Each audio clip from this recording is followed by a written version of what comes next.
Assalamualaikum warahmatullahi wabarakatuh. Rambutnya berantakan, badannya kurus, tulangnya kecil, gesit dan sulit dilihat. Akan tetapi, meski demikian, ia berhasil membunuh 100 orang musyrikin dalam sekali perang. Selain orang-orang yang berhasil dibunuhnya dalam perang-perang yang diikutinya bersama para pejuang yang lain. Dia adalah orang yang gagah berani dan pantang mundur. Demikian tulis Umar dalam sebuah surat yang ia tunjukkan untuk para pembantunya.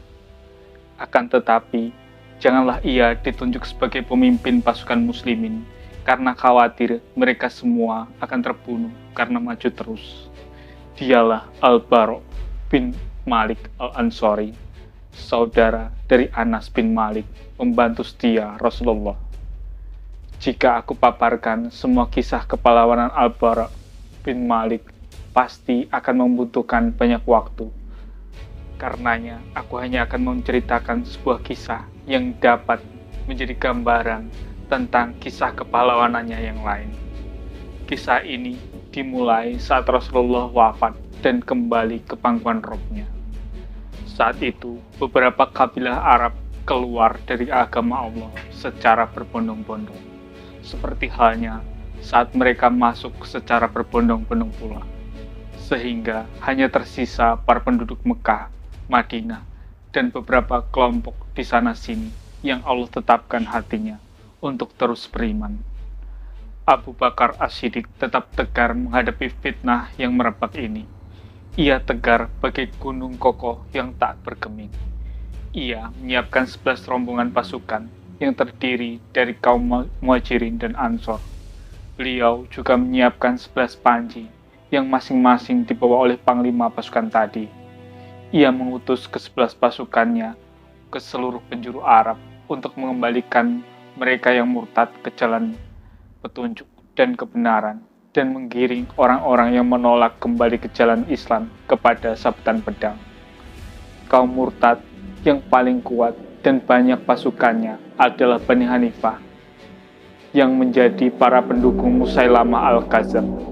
Saat itu, Musailamah didukung oleh kaum dan sekutunya yang berjumlah 40.000 pejuang. Kebanyakan dari mereka mendukung karena fanatisme dan bukan karena beriman kepadanya. Sebagian dari mereka mengatakan, "Aku bersaksi bahwa Musailamah adalah pembohong dan Muhammad adalah benar."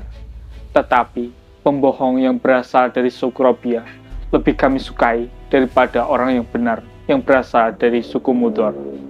Musailamah berhasil mengalahkan dan memukul mundur pasukan pertama kaum muslimin yang dikirim kepadanya di bawah komando Ikrimah bin Abu Jahal.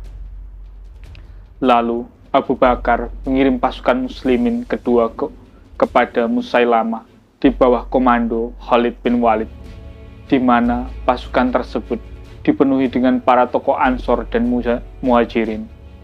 Salah satu dari mereka adalah Al-Bara' bin Malik Al-Ansari, dan banyak lagi para patriot pemberani dari kaum muslimin. Kedua pasukan bertemu di daerah Al-Yamamah. Hanya sebentar saja, maka pasukan Musailamah dan pendukungnya terlihat unggul. Bumi yang dipijak oleh pasukan muslimin terasa berguncang saat itu. Kaum muslimin mulai bergerak mundur dan terjepit, sehingga para pendukung Musailamah dapat menyusup ke dalam tenda induk Khalid bin Walid. Mereka mencabut tali dan tiang tenda tersebut. Bahkan, mereka hampir saja membunuh istri Khalid, kalau saja tidak ada seorang dari pasukan muslimin yang melindunginya. Ketika itu, kaum muslimin merasakan bahaya yang begitu besar. Mereka menyadari bahwa bila mereka sampai kalah oleh Musailamah, maka Islam tidak akan berdiri tegak lagi dan Allah tidak akan pernah disembah lagi di Jazirah Arab. Khalid langsung bangkit menuju pasukannya. Ia pun mulai mengatur pasukannya kembali. Ia mendahulukan kaum Muhajirin di depan dan Ansor di belakang, dan ia menempatkan orang-orang Badui di barisan tersebut.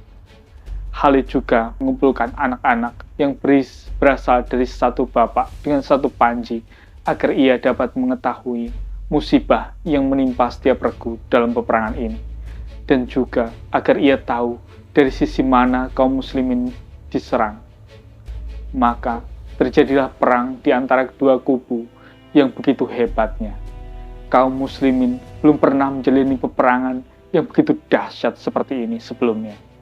Pasukan Musailamah berdiri dengan congkaknya di medan perang, seolah mereka bagaikan gunung yang tak bergeming, dan mereka seolah tidak peduli akan banyaknya korban yang mereka terima. Dan kaum muslimin saat itu didukung oleh para pahlawan yang bila dikumpulkan dalam tulisan, maka akan menjadi sebuah kisah kepahlawanan yang amat menarik. Terdapat di sana Sabit bin Qais, pembawa panji Al-Ansor yang telah menyiapkan peralatan kematian, kain kafan, dan menggali sendiri kuburnya. Ia masuk ke dalam lubang yang digalinya tersebut hingga mencapai separuh dari betisnya. Ia berdiri tegap dalam posisinya itu. Ia berjuang mempertahankan panji kaumnya hingga ia terbunuh dan menjadi syahid. Ada lagi Sa'id bin Khattab, saudara Umar bin Khattab radhiyallahu an, yang menyeru pasukan muslimin, "Wahai semua manusia, gigitlah kuat-kuat geram kalian, seranglah musuh kalian, dan teruslah maju, pantang mundur. Wahai semua manusia, demi Allah, aku tidak akan berkata apapun lagi setelah ini, sehingga Musailamah dapat dikalahkan, atau hingga aku berjumpa dengan Allah, dan aku akan bersaksi di hadapannya." Kemudian, ia mulai menyerang musuh, dan terus berperang hingga syahid. Ada juga Salim, budak Abu Huzaifah, yang membawa panji kaum muhajirin. Kaumnya khawatir akan kelemahan fisiknya dan rasa takut yang dimilikinya, sehingga kaumnya berkata kepada Salim, "Kami khawatir kita akan diserang dari arahmu." Salim pun menjawab, "Jika kalian diserang dari arahku, maka seburuk-buruknya penjaga Al-Quran adalah aku." Kemudian Salim menyerang para musuh Allah dengan begitu beraninya, sehingga ia tewas, dan sampailah kita pada kisah kepahlawanan tokoh kita saat ini, yaitu Al-Bara bin Malik radhiyallahu anhu. Saat Khalid melihat perang berkecamuk dengan begitu dahsyat, ia menoleh ke arah Al-Bara bin Malik sambil berkata, "Seranglah mereka, wahai pemuda Ansor." Maka Al-Bara pun melihat ke arah kaumnya dan berteriak ke arah kaum Ansor, "Wahai kaum Ansor, janganlah salah seorang di antara kalian berpikir untuk kembali ke Madinah. Tidak ada lagi Madinah bagi kalian setelah hari ini. Yang ada hanyalah Allah saja dan surga." Kemudian Al-Bara dan kaumnya membawa panji mereka menyerang kaum musyrikin, dan ia terus menyerang, membuka barisan lawan. Ia menebas pedangnya ke leher para musuh Allah, sehingga Musailamah dan pendukungnya terjepit. Mereka akhirnya mundur ke sebuah taman yang terkenal dalam sejarah dengan sebutan Hadikatul Maut atau Taman Kematian, karena banyaknya korban yang mati di hari itu. Hadikatul Maut adalah sebuah tempat yang luas dan tembok yang tinggi mengelilinginya. Musailamah dan ribuan tentaranya menutup gerbang-gerbang taman tersebut. Mereka semua berlindung dengan tembok-tembok tinggi yang ada di dalamnya. Dan mereka menembakkan anak panah mereka dari dalam taman tersebut, sehingga anak panah tersebut bagaikan hujan yang turun dengan derasnya bagi kaum muslimin. Saat itulah, majulah sang pejuang Islam yang gagah berani bernama Al-Bara bin Malik sambil berseru, "Wahai kaumku, taruhlah aku di dalam alat pelempar dan arahkanlah ke arah para pemanah itu. Lemparkanlah aku ke dalam taman tersebut. Karenanya, bila aku tidak mati syahid, maka aku akan membuka gerbang taman untuk kalian." Dalam sekejap, Al-Bara bin Malik telah duduk di atas sebuah pelempar. Dia adalah seorang yang berbadan kurus. Maka para pejuang yang lain mengangkatnya dan melemparnya ke dalam taman kematian di antara ribuan pasukan Musailamah. Dan turunlah Al-Bara di pihak musuh seperti kilat menyambar. Ia terus menyerang mereka dalam gerbang taman, dan ia berhasil membunuh 10 orang dari mereka, dan akhirnya berhasil membuka gerbang. Dan ia mengalami lebih dari 80 luka panah dan sabetan pedang karenanya. Maka kaum muslimin langsung merangsek ke arah Hadiqatul Maut dari seluruh penjuru pagar dan gerbangnya. Mereka menyabetkan pedang ke arah leher para kelompok murtadin, sehingga tidak kurang dari 20.000 orang dari pihak murtadin menjadi korban, termasuk di dalamnya Musailamah Al-Kadzab. Al-Bara bin Malik dibawa dengan kendaraan untuk mendapatkan perawatan. Khalid bin Walid membawanya dan merawatnya selama sebulan penuh demi penyembuhan luka yang ada di tubuh Al-Bara, hingga akhirnya ia pulih kembali. Dengan keberanian Al-Bara, pasukan muslimin meraih kemenangan yang telak. Al-Bara telah mengobarkan semangat dan untuk mencapai kesyahidan dalam peristiwa Hadiqatul Maut. Ia terus mengikuti perang demi perang karena ingin mewujudkan cita-cita tertinggi dan karena rindu kepada Nabi. Hingga pada hari penaklukan kota Tutsar di negeri Persia. Persia saat itu dibentengi dengan salah satu benteng yang terletak di dataran tinggi. Kaum muslimin telah berhasil mengepung mereka dengan begitu ketat. Saat pengepungan tersebut berlangsung cukup lama dan pihak Persia sudah merasa semakin terjepit, maka mereka membuat rantai besi yang mereka ulurkan dari pagar benteng tersebut. Di ujung rantai digantung penjepit yang terbuat dari baja yang disulut api, sehingga panas dari baja tersebut lebih dari panas batu bara. Penjepit itu berputar mengenai tubuh kaum muslimin dan mencomot tubuh mereka.